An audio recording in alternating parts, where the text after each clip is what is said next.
Hello, magandang tanghali po sa inyong lahat. Araw po ngayon ng Martes, Pizza Gis, 2023, Oktubre po. Ngayon ako ay narito upang mamulot naman po ng pili dito sa amin sa lugar ng Barangay Lalod, Bulusan, Sorsogon City. Ako po ay papunta po doon sa puno ng pili upang mamulot ng pili. At yung pili na mapupulot ko po, dati po ay umabot din ng mahal kasi po ang presyo ay 110 ang kilo ng pili. Ibinibenta namin po doon sa bumibili ng sa halaga 110 pesos sa isang kilo. Ngayon, ang bilang po ng pili ng napupulot namin 100 pieces, depende po sa kalaki. Ito po ay umaabot na ng isang kilo. Ibig sabihin, yung isang kilo namin dati, mayroon din kami ng isang kilong bigas at saka mayroon din po kami ng mabibiling ulam. Sa ngayon ng pagbagsak ng pili po, ay umaabot lang po ng 55 bawat isang kilo po ang kilo ng pili sa ngayon. Tsaka po, nagtsatsaga rin din po ako bilang isang Pilipino na namumulot ng pili para sa masang Pilipino dito sa puno para uli mamulot ng pili para makapagbili ng bigas kung siswertihin sa bilang na abot ng aking makukuha or mapupulot na pili sa ngayon. Kasi October ngayon, nasa kapanahonan ng pagpulot ng pili. Depende po yon kung may laglag, pero mayroon din ng laglag kasi kapanahonan na. Saka una-unahan lang po kami sa pagpulot dito ng pili. Hindi lang naman po akong namumulot dito ng pili, kung hindi marami kami. Kaso lang, baka siguro may namulot na dito. Kaya, pero okay pa rin. Magtsatsaga pa rin din ako mamulot ng pili. Kahit papano, kung makapulot man ako sa ngayon, makakadagdag din ako ng pili ko sa amin sa bahay. Sa bawat isang kilo ng isang na mapupulot ko sa 100 pieces na piraso ng pili, mayroon na rin po ako mabibili ngayon ng isang kilong bigas sa pamumulot ng pili. Yung pili lang po ay yung puno ay iniikutan ko lang po dahil kung may laglag doon ko makukuha. At saka po ito po ay marangal na trabaho para sa akin.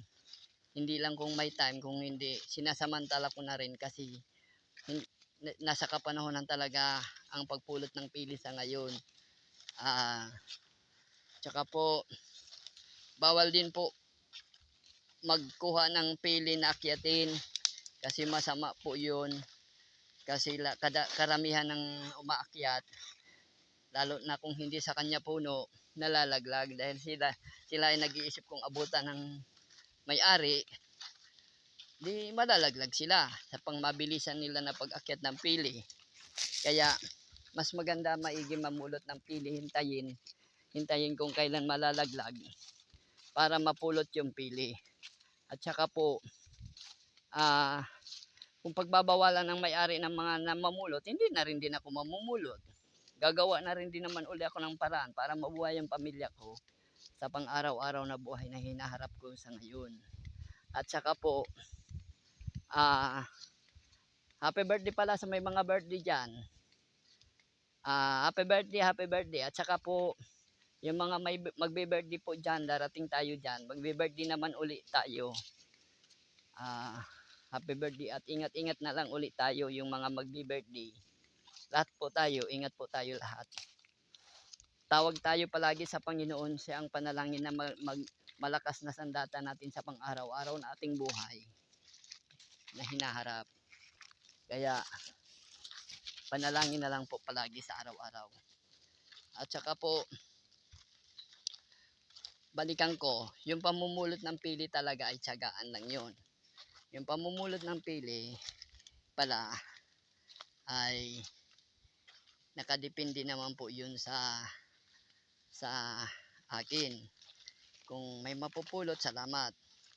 Kung wala, salamat din.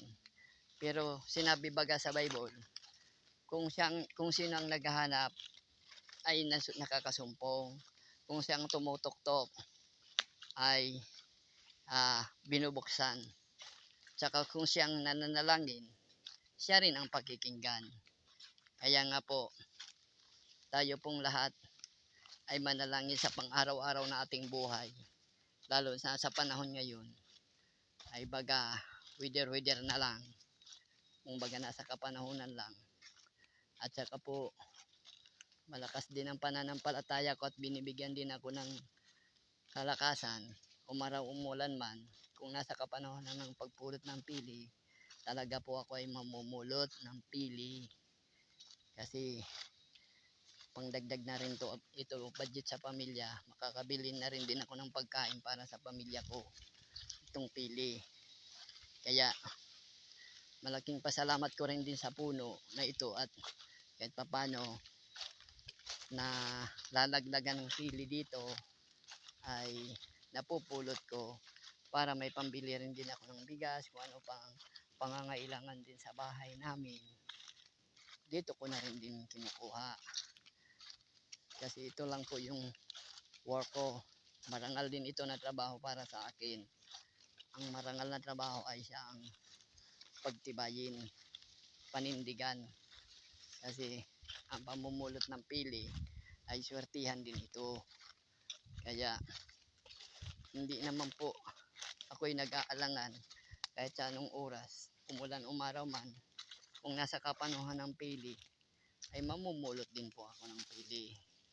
Kaya sana nga po ay swertihin din ako ngayon na makapulot din ako ng pili para may pandagdag uli doon sa pili ko na napulot ko nung isang araw, para makabili naman uli kami ng bigas ng pili sa pamumulot lang. Kaya po ito po ay tapos na rin din po ito akyatin ng may-ari. Yung tira na lang po ng pili ay sa kuko pupulitin yung hindi nila nakuha, yung nasa dulo na. Ito, nakakuha na po din ako ng pili. Isa, ito yung pili. Gawa ito ng mga ibon o kaya sino man ang hayop doon na umakyat dito sa puno ng pili. Ito yung pili. Para malaglag itong pili at mapulot ko. Salamat din po at mayroon din akong napulot na pili.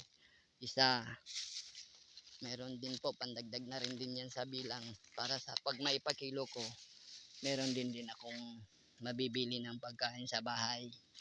Kaya nga po, malaking pasalamat ko rin din sa puno na pili na ito. Ito, mayroon pang tatlo, dalawa, tatlo, apat na. Apat na po yung pili ko. Ito, apat na. Salamat na rin din po at kahit papano, mayroon din ako napupulot. Ang sa akin lang naman talaga, hindi rin din ako namumulot ng pili. Marami din kami namumulot ng pili dito sa Barangay Lalud, Bulusan, Sorsogon City po. At saka po yung mga nanonood at nakakakilala din sa akin doon po ay kumusta po kayong lahat. Itong trabaho ko, ginagampanan ko dahil para sa akin ay marangal din ito na trabaho. Pira na lang po kung aakyatin ko kasi masama na yon. Ito po, pili, nalaglag yung pili. Ito pili, meron din pili uli, panglima na napili. Saka rin din po, kumusta rin din po kayo lahat. Ingatan na lang po natin ang sarili natin at panalangin na lang tayo ng sa bawat araw, kasi po yun ang sandata natin sa pang-araw-araw na buhay natin, sa ating buhay, yung panalangin sa Panginoon na siyang nagbibigay sa atin ng kalakasan sa pang-araw-araw na buhay. kung halimbawa naman may problema tayo, idulog natin sa kanya, magagaan din yung problema at makakayanan din ang problema natin. Kasi po, walang imposible sa kanya. Walang imposible sa Panginoon. Kaya, sabi nga talaga ang kasabihan, hindi lang nabubuhay ang tao sa tinapay kung hindi sa bawat salita ng Panginoon. Tama po yun. Manalig po tayo lahat at manalangin para mapabuti naman ang ating mga kalagayan pagdating ng panahon. Kaya saka po, ako'y nagpapasalamat din at kahit papano, mayroon din akong napupulot na pili dito sa amin sa lugar sa Lalod. Kahit sabihin pa ay naunahan din ako ng iba, hindi rin din naman po ako ang nabumulot, hindi marami din kami. Ako'y nagpapasalamat din sa puno ng pili at binibigyan din ako ng pili. Kaya ako'y talagang kahit ganito lang po yung trabaho ko, minsan lang, kung hindi talaga nasa kapanahunan, hindi ko gagawin. Kasi may ibang hanap buhay din akong paraan upang mabuhay din yung pamilya ko. Nagtitinda rin ako ng mga kung ano-ano katulad ng handicraft, bagong isda, kahit ano lang po. Naginagampanan ko na paninda basta marangal na trabaho, mabuhay lang po kami sa pamilya namin. Yan na po ay sapat na sa akin. Ito, pili po yan oh. Yan, pili oh. Yan. Minsan, pag nasa kapanahonan talaga, ganito na ang mangyayari ng pili. Balat na, wala nang balat. Laman na lang. Ibig sabihin nun, talagang nasa kapanahonan na ang pili na nalalaglag. Mapupulot na talaga. Kaya, malaking pasalamat ko rin din po sa pili na ito kasi isa rin ito dagdag sa hanap buhay para din sa aking pamilya. Sa pagtsatsaga lang ng pamumulot ng pili, ito ay talagang maganda. Maganda rin ding hanap buhay ito. Kasi hindi ka naaakyat. Magtsatsaga ka lang ikot-ikot sa puno. Mamaya, pag nakakita ka, andyan na yan. Makakadagdag na rin din sa pangbili ng pagkain sa bahay. Pag nakaipon ka, walang imposible sa Panginoon kung hindi siya lang talaga. Kaya, tinatawagan ko po ang iba dyan na nakakakita sa akin. Kumusta na rin din po kayo? Sana ingatan din po kayo sa pang-araw-araw na buhay ng ating Panginoon. At sige po, maraming salamat at tanghali po sa inyong lahat. God bless you always.